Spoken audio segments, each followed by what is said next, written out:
Good morning, everyone. It's Joker, and today we are back with another slime video. And we're going to get the tier list done a little bit earlier than normal. It's still going to go up towards the end of the month, but I'm recording this on the 13th, as you can see. So, I mean, I've pretty much used everybody that I need to get a solid grasp on how they perform and where I want to rank them. So, I'm going to do it while the knowledge is fresh in my head. But we are going to go through the commander meta plus the skill fusions. I don't really feel like making any changes right now to the battle unit tier list.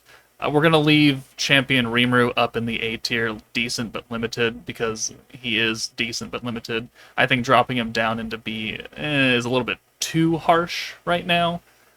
But again, we'll have to see how more time treats him other than one solid month. Start off with the easiest first. That is free-to-play Glenda. Now, she's really good. I like her a lot. It's just that she does have limitations in her kit, just like most of the other free-to-play battle units. And so while having a double alt swap is really, really good, because she's the first free-to-play unit to do so, we have Gobta, who does a single, but then just does a standard orb change. And that, I think, is a lot more useful than having a physical, well, synergy buff for one team only. And so I'm going to put her into decent for now. Having a double alt swap is very good, and I could see arguments of putting her up into S tier. But the limitation to her second skill disqualifies her from this tier in my eyes, right? Because Rimuru, Geld, Isis, Traya, Yom, Gobta, they have no restrictions in their kit whatsoever. There is no limited to Commander, limited to Fount of Wisdom, limited to Primal Demon bullshit, all the way down here with Stupid Misery. No. None of them have that. And that's what I like about free-to-play protector characters, and I wish they would do that more. Like, if she was just physical characters synergy, right? Oh, she'd be almost up here.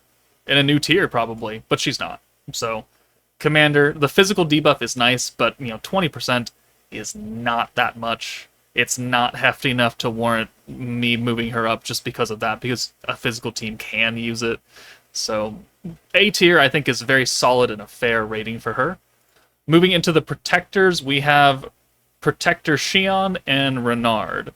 And Renard is very boring, right? He's a pretty standard blue stacking protector. The science video has gone up. He's not as strong as some others. He can't help you put out the same amount of pure raw damage, and he doesn't bring anything really new to the table either. Like we've had weakness strike for a while. We've had alt resistance down for a while. He doesn't give you invincibility. He doesn't give you vengeance counters. He's not really good in Valor Cup.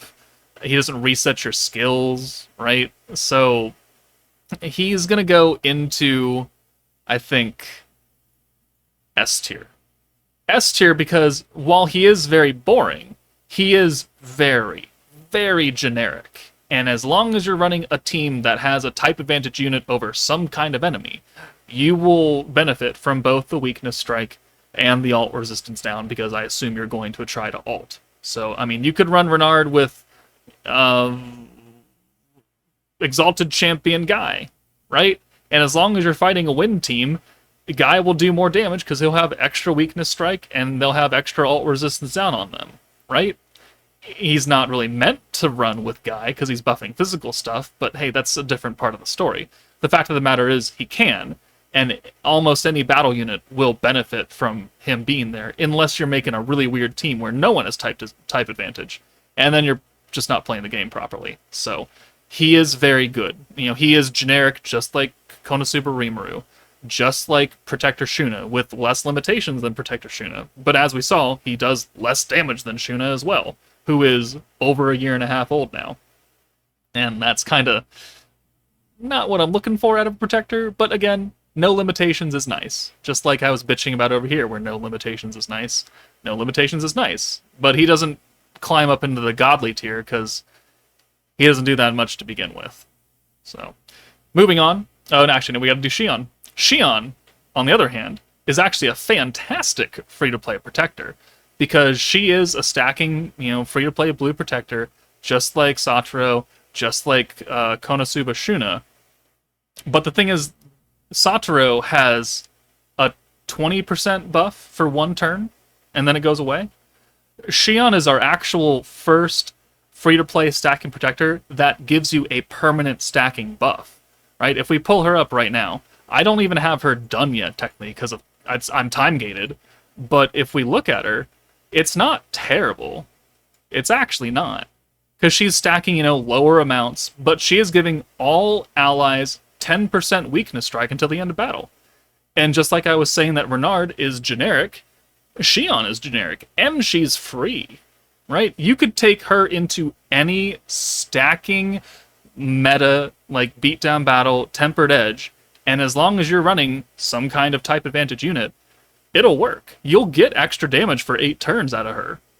And that's fantastic for a free-to-play unit. I want more of them to do that. I don't want these 2 orb change bullshit free-to-play protectors, so I'm going to put her up into OK. Surprisingly, she'll be, the next free-to-play unit next to Chloe, who makes people invincible, and Vengeance Albus, because Vengeance. I think she's very, very good for being free, and I really hope they continue that trend of very good, solid free-to-play protectors. Alright, now we come to the meat and potatoes. We have the battle units. We're going to start with the skill fusions first. Harmonizer Rimuru currently exists down almost at the very bottom, D tier. He heals only a little bit.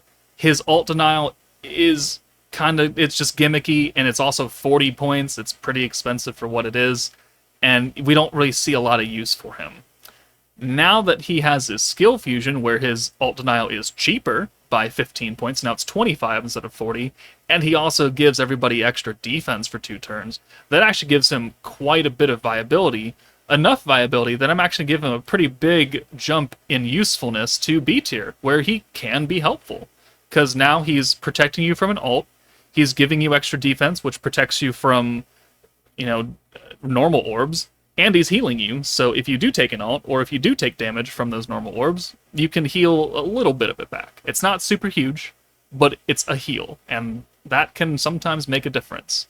So going from D tier to B tier, I think, is a very worthy upgrade of his skill fusion, and it's very potent. I don't see myself using him in Valor Cup over, like, Soe, because Soe is doing 2 different things. He's lowering attack and giving you defense, so that is very powerful. But he is definitely can be helpful. I don't really think he goes any higher, though. And then skill-fused Gazel. Gazel is part of his own little tier up here for the big 3. And, his skill fusion, guaranteed crits now, a 45% attack buff, especially on the commander team. Like, we did his skill fusion video. He did 3.5 million around there for a day 1 unit. Granted, surrounded by a literal shit ton of support, but again, if you put a literal shit ton of support around any character, they're going to look good. And he is very self-sufficient. He's got extra defense. He's got crit damage. He's got crit rate. He's got attack. He's got 4 things that you want a character to have, and he does it for very cheap. Not very big buffs, and not very long buffs, but he does it for cheap.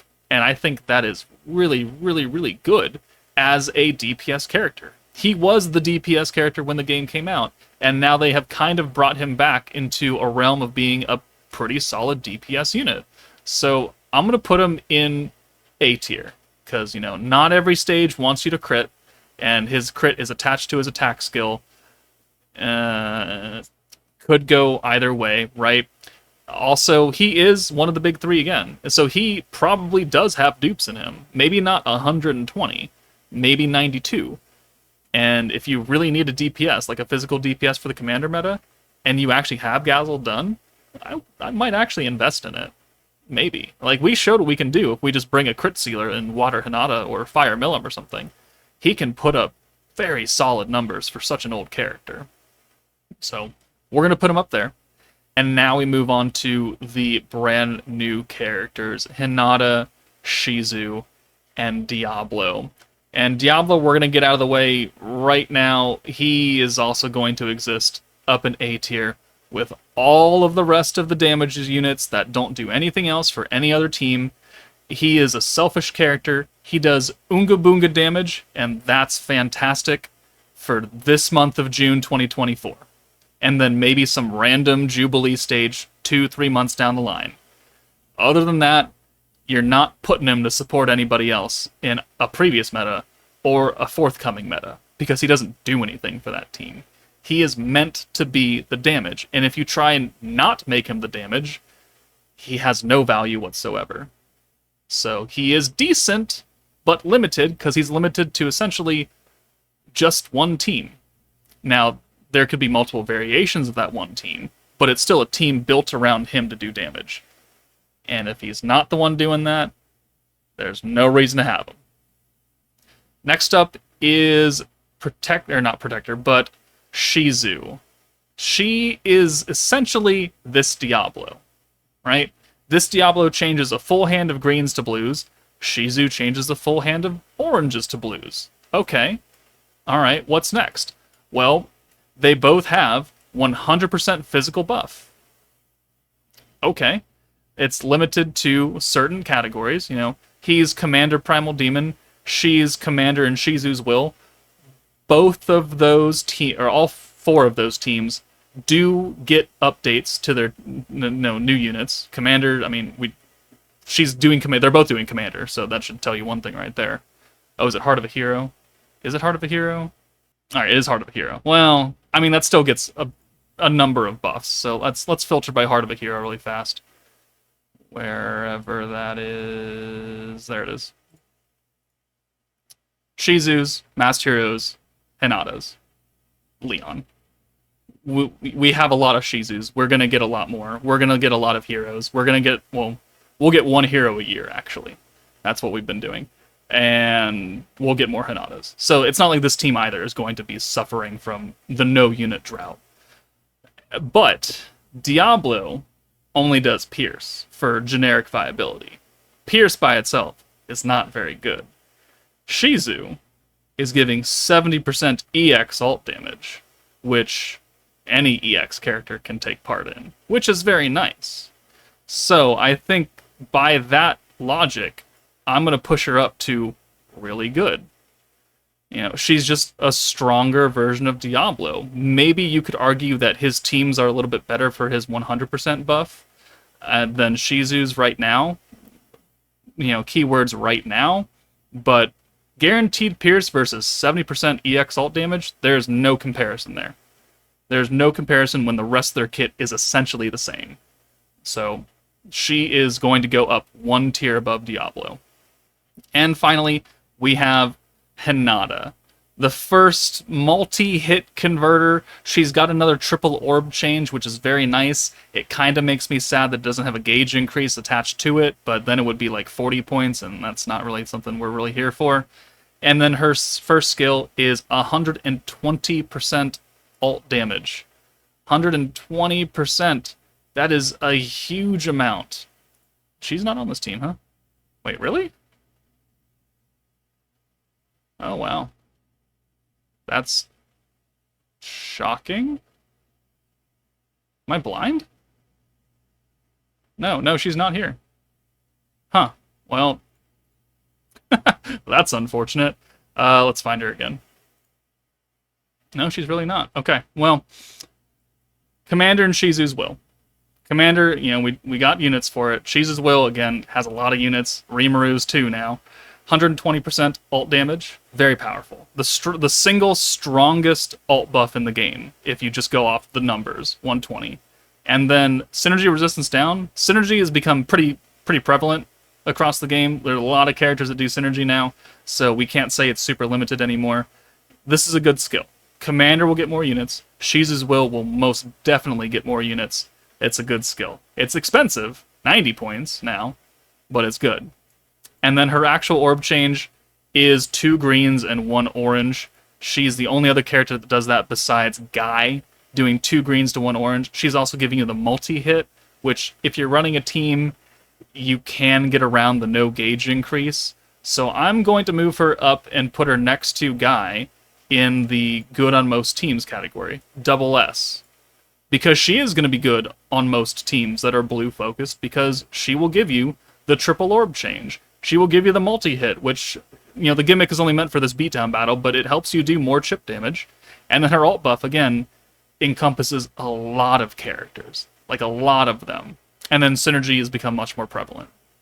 So, Hinata, double S, Shizu, S, Diablo, A.